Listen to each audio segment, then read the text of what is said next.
Eits, tunggu dulu. Sebelum nonton video lengkapnya, jangan lupa untuk subscribe ya dan klik link di bawah ini. Jangan lupa juga untuk klik tombol loncengnya. Oke? Terima kasih. Selamat menonton. Karena saya yakin untuk mencapai apa yang kamu capai sampai hari ini itu pasti banyak banget tantangan dan ejekan ya kan? Betul. Saya selalu percaya bahwa ketika kita ada di titik terendah dalam hidup, itu adalah titik bangkit kita. Jadi kalau misalnya saya sedang merasa jatuh dan ada di titik terendah, saya bilang, oh nggak apa-apa, bentar lagi saya bakal kepantul ke atas gitu. Jadi itu sih yang bikin saya selalu yakin. Dan saya rajin banget nonton acara motivasi sih. Nggak ada orang lain yang bisa menyemangati saya kecuali diri saya sendiri kan. Dan keadaan keluarga saya udah sulit, nggak mungkin bilang ke mereka untuk mengeluh kan. Jadi nggak ada ruang buat mengeluh. Satu-satunya cara ya bangkit. Setuju ketika kamu bilang titik terendah itu sebenarnya adalah sebuah fondasi. Betul. Buat kita bisa bangkit lagi. Betul. Apa momen terendah yang pernah kamu rasakan selama ini? Kalau sebagai entrepreneur pastilah momennya itu nggak pernah naik gitu. Pasti jalan tuh kayak gini, kayak naik turun dan selalu ada titik terendahnya. Seperti waktu yang zaman saya SMP, titik terendahnya waktu saya yang hampir tenggelam itu. Itu saya bener-bener kayak nggak mau jualan lagi, tapi nggak ada pilihan. Cuma itu sumber pemasukan saat itu kan gitu. Dan ketika saya kuliah, titik terendahnya saya bikin bisnis dan kena tipu. Jadi ketika saya nextnya saya ini bikin bisnis yang sekarang aplikasi. Sebelumnya sebelum itu. karena saya cari uang tambahan juga kan untuk kuliah selain dari beasiswa, nyari-nyari. Saya waktu itu bikin IO bawa orang berangkat ke luar negeri. Ternyata kena tipu juga tuh, orangnya udah berangkat belum bayar. Oh astaga. Jadi ya sempat agak repot saat itu, dan itu usia saya masih belum 20 tahun, jadi udah deket ujian, belum 20 tahun, ada lagi ujian kayak gitu kan. Tapi ya udah akhirnya semuanya bisa saya laluin, dan itu sih yang bikin bisa tetap kuat sampai lulus. Dan kalau waktu bikin bisnis, titik terendah saya adalah ketika banyak banget orang yang bilang, kami karena kita teman sekelas ya, founder dari bisnisnya bertiga, itu terlalu muda katanya. Jadi belum punya pengalaman, lulus kuliah aja belum, skripsi aja belum, gimana mau bikin bisnis. Jadi itu selalu diragukan sama banyak orang. Dibilangnya ini nggak akan berhasil lah, siapa juga mau beli ikan dari aplikasi. Gitu. Oke, jadi foundernya bertiga, kamu dan 2 orang lagi ya? Iya, betul. Oke, 2 orangnya itu perempuan juga atau?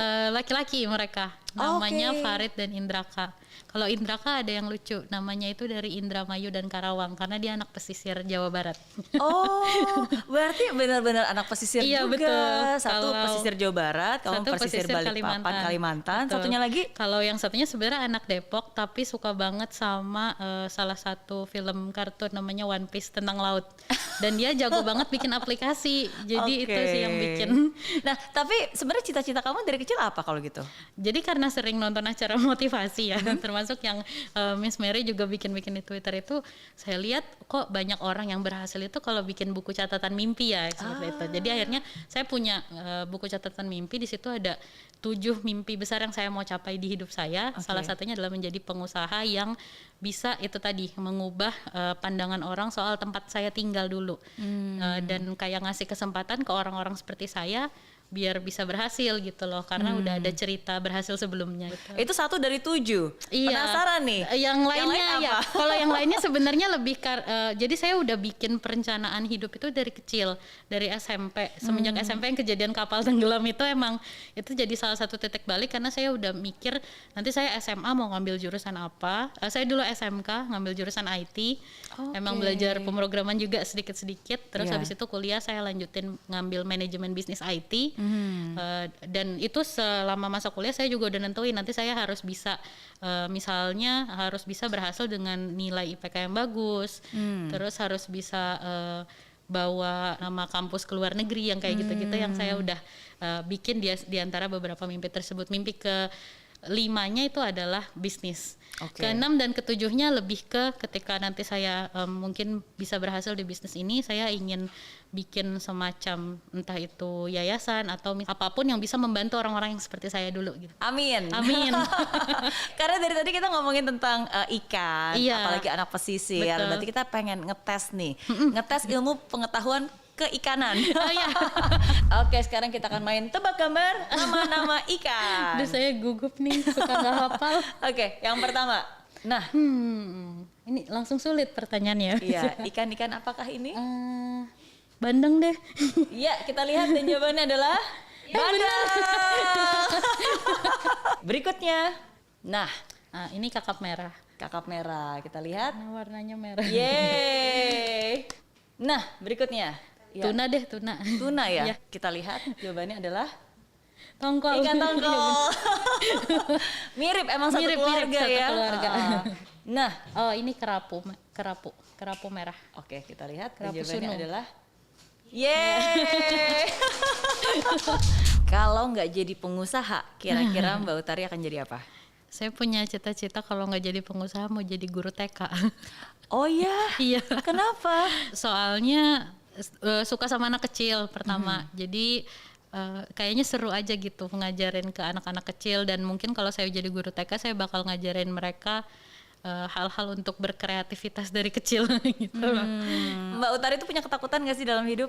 Jadi salah satu ketakutan terbesar saya, mungkin banyak sih anak-anak muda yang juga punya ketakutan ini, belum sempat apa ya, karena kan orang tua saya dari kecil walaupun kami punya keterbatasan banyak gitu, tapi mereka selalu berusaha yang terbaik buat saya. Jadi salah satu mimpi saya ya tentu membahagiakan mereka lah gitu, dan takut waktunya belum sempat, mereka udah keburu usia gitu. Dan yang kedua ketakutan terbesar saya adalah ini kan satu hal yang besar, amanah yang saya pegang juga semakin banyak, apalagi ketika ke daerah pesisir banyak nelayan yang selalu bilang terima kasih dan menyampaikan harapan-harapannya gitu. Itu jadi sebenarnya semangat tapi sekaligus ketakutan untuk bisa berusaha terus gitu, membuktikan ini bisa berhasil gitu. Karena itu jadi tanggung jawab Tanggung kita jawab, juga betul. ya. Dan kita jadi apa ya? Jadi ketika kita dipercayakan Betul. gitu untuk bisa membantu mereka, dan Betul, takut rasa kepercayaan itu Betul. menjadi bukan beban ya, itu menjadi sebuah semangat sebetulnya. sebenarnya. Cuma ada sedikit aja kayak kekhawatiran karena dikasih tanggung jawab kan, seperti itu. Orang tua berarti sekarang masih jadi nelayan? Kalau orang tua saya sekarang masih melanjutkan dagangan yang kemarin, kan orang saya pedagang. Oke. Menjual alat-alat untuk orang-orang melaut termasuk nelayan juga memancing. Tapi kan kayak om, saudara-saudara. Nah kalau om semua itu masih tetap jadi nelayan. Malah jadi nggak jadi pensiun om saya. Karena sekarang lebih dimudahkan sih. Iya, betul. Untuk bisa menjual Lebih, hasil-hasil betul. yang ditangkap kan. Apalagi sekarang cuma cukup di rumah aja kan, mereka semuanya tim kita yang bantu urusin, jadi ya lebih seneng juga gitu. Nah sekarang tips sukses ala Utari Oktavianti. Sukses itu kan definisinya berbeda setiap orang, Ya. gitu, sangat-sangat berbeda, dan nggak bisa tuh suksesnya saya dibandingin misalnya sama suksesnya anaknya Steve Jobs. Beda gitu. Sukses itu harus kita sendiri yang menentukan.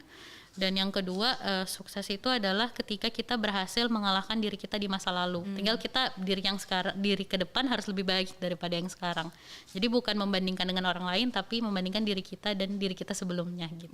Betul. Ya karena when you compare yourself with others you get bitter. Betul. Ya, when you compare with yourself you get better. Betul. Ya, kan? Jadi lebih baik lagi. Kalau gitu apa nih hal lain yang masih ingin dicapai oleh Mbak Utari? Betul. Mungkin sedikit klasik ya kalau misalnya orang-orang punya impian pribadi, tapi kalau dari saya apa yang saya kerjakan sekarang ini juga misi hidup saya gitu loh. Jadi mimpi saya adalah membawa orang-orang nelayan-nelayan di seluruh Indonesia ini namanya, dan hasil produknya bisa dirasakan dunia, karena kan Indonesia ini salah satu negara maritim yang terbesar di dunia gitu. Kita produsen ikan terbesar di dunia, tapi kenapa orang-orang yang tinggal di dalamnya tidak merasakan itu? Jadi saya mulai ini di 2015 ketika kuliah. 30 kita punya misi 30 tahun lagi dari 2015 tersebut, itu adalah 2045 di 100 tahun Indonesia merdeka.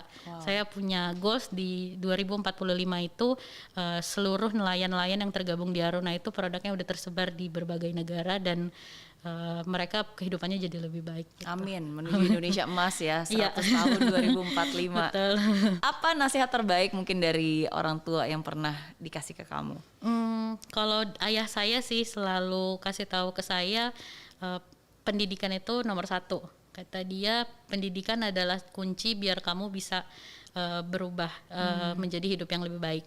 Dan ketika kamu punya ilmu, jangan berhenti ilmunya di kamu, harus selalu dibagikan kepada yang lain. Dan yang kedua ya, saya selalu bilang hiduplah dengan membawa manfaat. Kalau misalnya hidupnya nggak bermanfaat, buat apa hidup, katanya saya gitu sih. Jadi sebisa mungkin apapun yang saya lakukan harus punya kasih manfaat. Setuju. Dan terima kasih kamu sudah meluangkan waktu hari ini. Terima kasih untuk banyak udah memberikan diundang. manfaat buat semua nonton Impossible hari ini. Terima kasih. Sukses terus buat usaha kamu. Salam Amin. juga buat dua co-foundernya Siap, ya. nanti disalamin. Dan hari ini ada banyak hal yang bisa dipelajari dari seorang Utari. Seperti ikan yang terus berenang tiada henti, teruslah berjuang sampai akhir nanti. Miliki wawasan seluas samudra dan semangat juang yang terus membara. Bekerja bukan hanya sekedar ingin menjadi kaya, tapi harus disertai niat yang mulia untuk memberi solusi, untuk meraih prestasi, dan untuk menjadi inspirasi.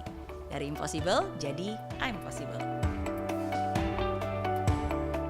Di aplikasi Mary Riana tersedia lengkap video-video YouTube terbaru saya, artikel yang up to date, quotes inspirasi, koleksi merchandise, workshop dan seminar yang bisa kamu dapatkan free dan download sekarang juga gratis.